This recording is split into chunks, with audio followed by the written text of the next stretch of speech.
नमस्कार, मैं जितेंद्र चतुर्वेदी मतांतर में आप लोगों का स्वागत है। एक खबर है जिस खबर के बाद कार्तिक चिदंबरम न जाने खुश हैं या नाराज हैं, समझ में नहीं आ रहा है। लेकिन हमको लगता है कि वो जो खबर है कि वो जो अधिकारी हैं जो बीआरएस ले रहे हैं, उस खबर से कार्तिक चिदंबरम खुश जरूर होंगे। भले वो भाजपा में उनके जाने से नाराज हो, लेकिन उनके बीआरएस लेने से बहुत खुश होंगे। हम लोग बात कर रहे हैं राजेश्वर सिंह की। राजेश्वर सिंह, आप समझिए कि आप उनको कह सकते हैं कि सिंघम टाइप के एक अधिकारी हैं।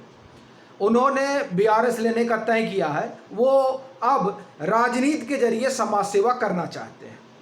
ये अखबारों की खबरें हैं, ऐसा वो मतलब है या नहीं अपने को मालूम नहीं। खबर ये है कि संभवतः उन्होंने भारत सरकार से ये गुजारिश की है कि अब हम छुट्टी पर जाना, छुट्टी मतलब अब हम इस सेवा से निकलना चाहते हैं और सामाजिक सेवा में जाना चाहते हैं। राजनीति के जरिए संभवतः उन्होंने तय किया होगा, क्योंकि खबरें यही हैं।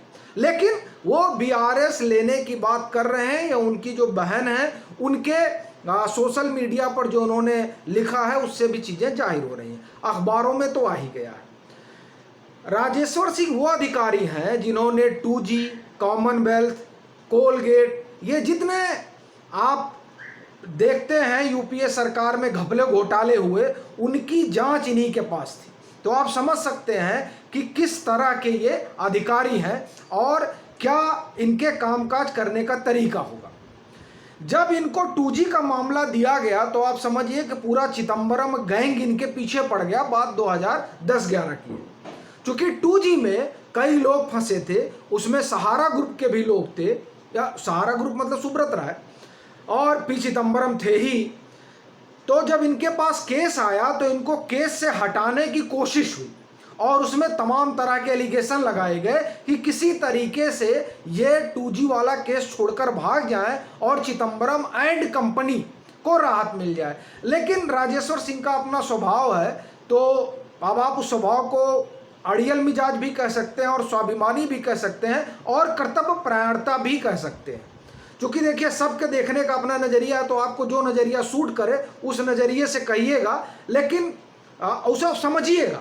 लेकिन ये तो तय है कि तमाम उठापटक के बाद भी राजेश्वर सिंह ने कहा कि ना, जांच तो मैं करूंगा। तो उन्होंने जांच की और उसके बाद से कभी, चूंकि सुब्रत राय का सहारा टीवी है, तो कभी सहारा टीवी की तरफ से, अब रिपोर्टर, हम सब रिपोर्टर ही हैं, तो उनके पास तरह तरह के सवाल जाने लगे।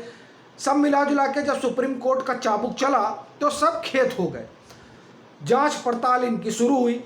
वो जब जांच पड़ताल शुरू हुई तो जांच पड़ताल में अड़ंगे ऐसा नहीं है कि 2010, 11, 12 में ही लगे, बाद में भी लगे, एनडीए की सरकार आने के बाद में भी लगे। आपको बहुचर्चित मामला याद होगा 2017-18 में, जब 18-19 संभवतः 17-18 रहा होगा, 17-18 की बात, 18 के आसपास की बात है ये, जब राफेल वाला मामला चल रहा था, उसी के आसपास की बात है, जब खुद इनके खिलाफ फिर वो गैंग सक्रिय हुआ और तमाम तरह से इनको घेरा जाने लगा। और सुब्रमण्यम स्वामी, बड़ी चीज़ यह है कि सुब्रमण्यम स्वामी राजेश्वर सिंह के पीछे आकर एक दीवार की तरह खड़े हो गए और उन्होंने कोर्ट में कहा कि अगर इनको जांच से हटाया जाता है तो ये लोग जिस तरह का काम, ये जो घपला घोटाला हुआ है, उसमें किसी को सजा नहीं हो पाएगी, क्योंकि सारी इंफॉर्मेशन, सारा इनपुट, सारी जानकारी एक इन्वेस्टिगेटिव अधिकारी होने के कारण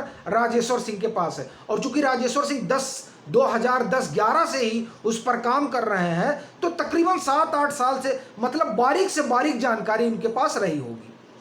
इसीलिए सुब्रमण्यम स्वामी उनके पक्ष में खड़े हो गए। और आपको पता होगा कि सुब्रमण्यम स्वामी ने ही सबसे पहले ये एक्सपोज किया था कि उसमें चिदंबरम का हाथ हो सकता है। बाकायदे उन्होंने पूरा एयरसेल मैक्सिस डील का पूरा, आप समझिए कि डायग्राम उन्होंने सबकी आंखों के सामने उकेर कर रख दिया था कि किस तरीके से तमिलियन जो उद्योगपति हैं, जो अब बाहर रह रहे हैं संभवतः मलेशिया में, तो वहाँ से किस तरह से सारी चीज़ें मैनिपुलेट हुई और फिर उसमें और सारी चीज़ों का उन्होंने डिटेल बताया था उस दौर में। लेकिन और वो सारी जानकारी प्लस जो है अपना राजेश्वर सिंह जो अपनी इंक्वायरी कर रहे थे, वो सारी चीज़ें जो चल रही थी उन सब के चलते फिरते एक ये स्थिति बन गई थी कि आप समझिए कि चिदंबरम कुनबे के लिए बड़ी भयावह स्थिति पैदा हो गई थी। इनकी सारी बेनामी संपत्तियां बाहर आ गई थी, जितने इनके विदेशों में इन्वेस्टमेंट थे सब ले आए थे। कहने वाले तो यहाँ तक कहते हैं कि 10,000 करोड़ के आसपास की संपत्ति इनकी होगी, मालूम नहीं, इस तरह का दावा किया जाता है। लेकिन ये तय है कि राजेश्वर सिंह बहुत कुछ चीज़ें जानते होंगे, क्योंकि वो एक इन्वेस्टिगेटिव अधिकारी थे और काफ़ी कुछ रहस्य उनके सीने में दफन होंगे। जो कुछ चार्जशीट में आए होंगे बहुत चीज़ें वो जानते भी होंगे, क्योंकि ईडी के काम करने का अपना एक तरीका होता है। और उस तरीके में मैं एक चीज़ और, कई लोग ये सवाल उठाते हैं कि साहब सरकार आ गई लेकिन फिर भी कार्रवाई नहीं हुई। तो दरअसल जिन लोगों के ऊपर कार्रवाई करनी है उन लोगों के पैसे, उन लोगों के खाते विदेशों में होते हैं और उसका एक प्रोसीजर है।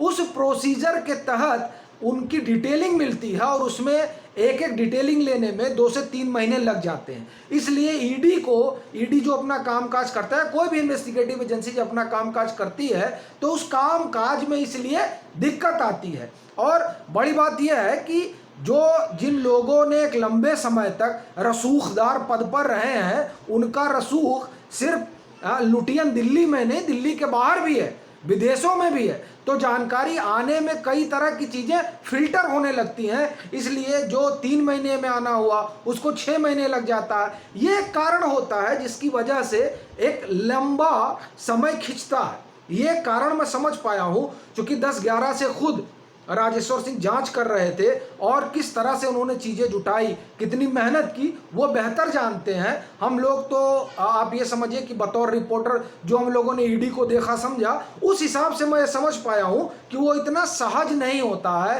कि आप गए और आपने दरवाज़ा खटखटाया और वो बाहर आया और उसने सारा एविडेंस दे दिया। इस तरीके से नहीं होता है।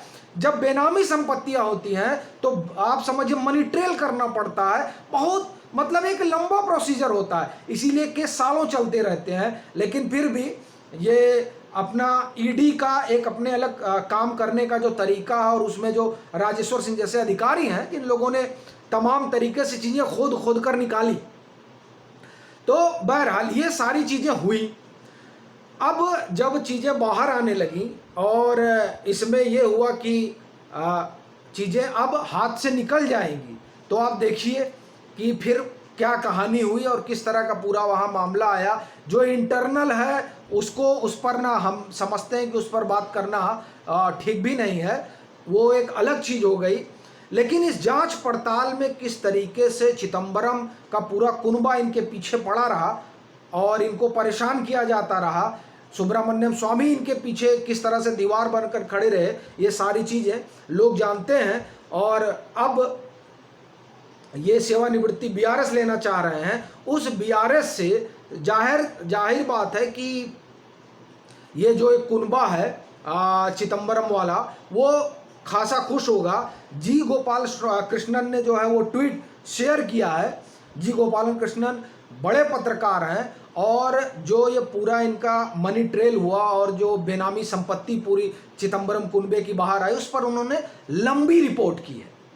तो वो इसको ट्वीट करते हैं और वो ट्वीट जब करते हैं तो ये लिखते भी हैं कि मैं वो जो उन्होंने कार्तिक चिदंबरम के ट्वीट को रिट्वीट किया और उसके बाद में उन्होंने लिखा कि only money launders like you can only work in politics, still angry with Rajeshwar Singh for exposing you and family properties in 14 countries and 21 foreign bank accounts.